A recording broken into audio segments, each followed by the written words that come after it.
Hi everyone, welcome to Power Electronic video lecture series. Myself, M. Krishna, working as assistant professor in Triple E department, St. Peter's Engineering College, Hyderabad. In this video, I am going to explain about AC voltage controller. AC voltage controllers are thyristor based devices which converts fixed phase alternating voltage into a variable alternating voltage without a change in frequency. Means there is a change in magnitude in AC values.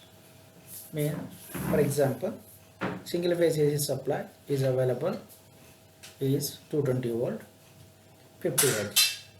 By using AC voltage controllers, we are able to find get the voltage values 100 volt other than the 220 volt at a fixed frequency 50 Hz. Since AC voltage controllers are phase control devices, thyristors and triacs are used in these AC voltage controllers for the switching purpose because they are line commutated. As we know, the line commutation, the line side parameters are going to be of the thyristors or triacs, either voltage or current. The main disadvantage of AC voltage controllers is the introduction of harmonics in the system, mainly in the current wave, and it particularly reduces the output voltage levels.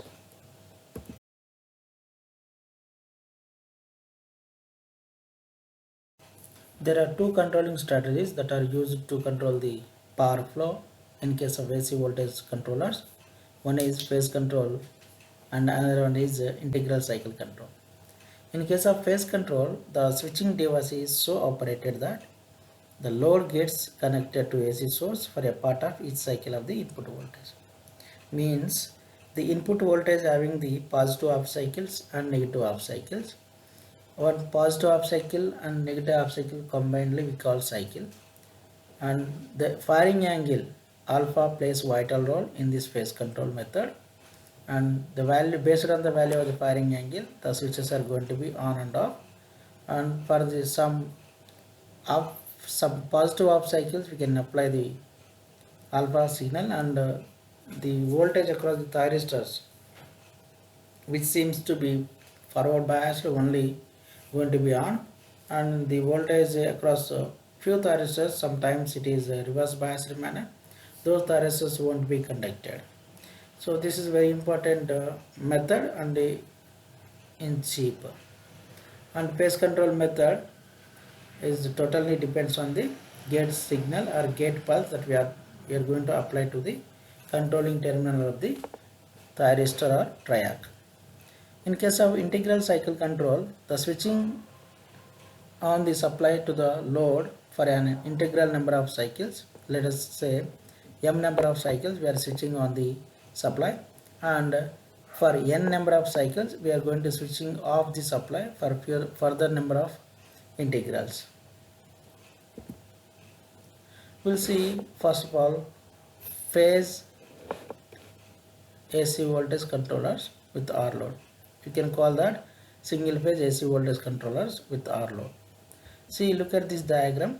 This is a power electronic configuration where we can see this is one thyristor 1 and thyristor 2, and there we are connecting one load, and this is the voltage applying to the configuration. You can call this voltage is single phase supply rated as 220 volt 50 Hz AC single phase voltage. Here we can see the waveforms. Mainly this is the input voltage applying to the configuration, and Ig1 means the gate signal, gate pulse applying to the thyristor T1, and Ig2 means gate signal applying to the thyristor T2. And when positive half cycle is applying to the configuration, then thyristor T1 is conducting after alpha value, we are getting the output voltage like this up to pi. Means from alpha to pi thyristor T1 conducts and allow the current to flow through it. Like from the source, and the current is entering into the thyristor T1. Through the T1 it is entering into the load and back to the source. And whenever the negative half cycle comes into picture, during this negative half cycle, the current is coming like this, entering into the load and back to the T2. Here the T2 is going to be triggered and back to the source. Like this is forming the reverse direction current. That's why we are getting the voltages across the load is reverse direction, and because of it is resistive load, we are getting the current shape. Current wave shape is also same as the voltage wave shape, but the magnitude value is somewhat different as compared to output voltage. And you can able to see the voltage across the thyristor T1. As we know, if the thyristor conducts, then there is no voltage across the thyristor according to the concept of open circuit and short circuit. If it is not conducting, means it is acting as open circuit, means there is a voltage across thyristor. This portion when the thyristor 1 is not conducting, this is, and this portion when thyristor 1 is not conducting. Look at this value. And very important thing is that these two are connected in parallel manner, and we can say that if this T1 conducting, means the voltage across T1 is 0 volt or minimum volt. Because of this, T2 is also connected in parallel to this T1, also having the same voltage value. That's why we are having only this much output voltage, this much voltage appears across the thyristors. Look at this. This is only the portion, unlike general phase control rectifiers. And this is the load power can be varied by changing alpha over the full range from 0 to 180 degrees. See this, this is same circuit, but we are replacing with R load with RL load. Very simple. Because of presence of inductance at the load side, it doesn't allow the current suddenly. Thereby the current wave differs as compared to voltage wave. Here what happened? Ig1 is triggered here, Ig2 is triggered here. Based on that, we are getting the output voltages. Look at this portion, output voltage.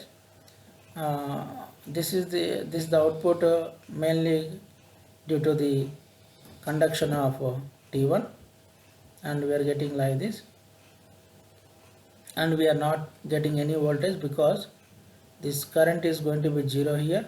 Due to that, there is no output voltage, and the same voltage whatever there here is available across the thyristor because it is not conducting in the time.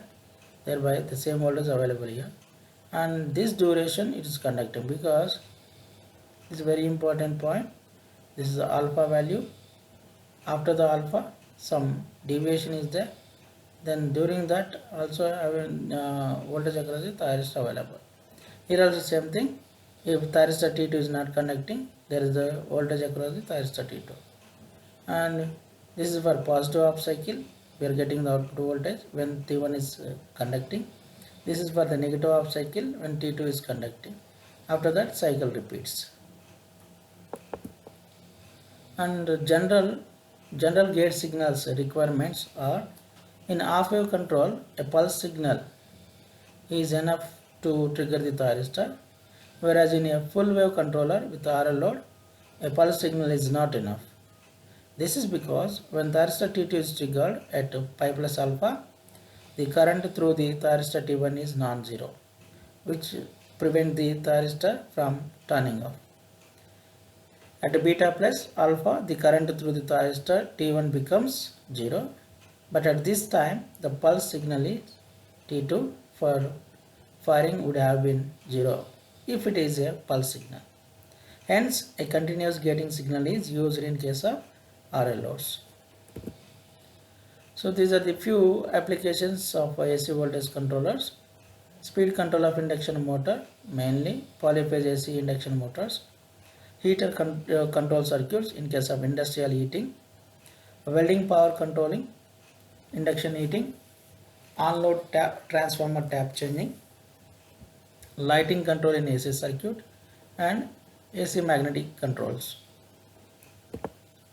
and these are having some advantages: high efficiency, simplicity, low cost, and these are ability having the ability to control the large amount of power. They are very efficient in controlling the speed of the AC motors, light dimming, and industrial heating. The major disadvantage, as I discussed, as I told earlier, in AC voltage controllers is that the load current is not a sinusoidal wave.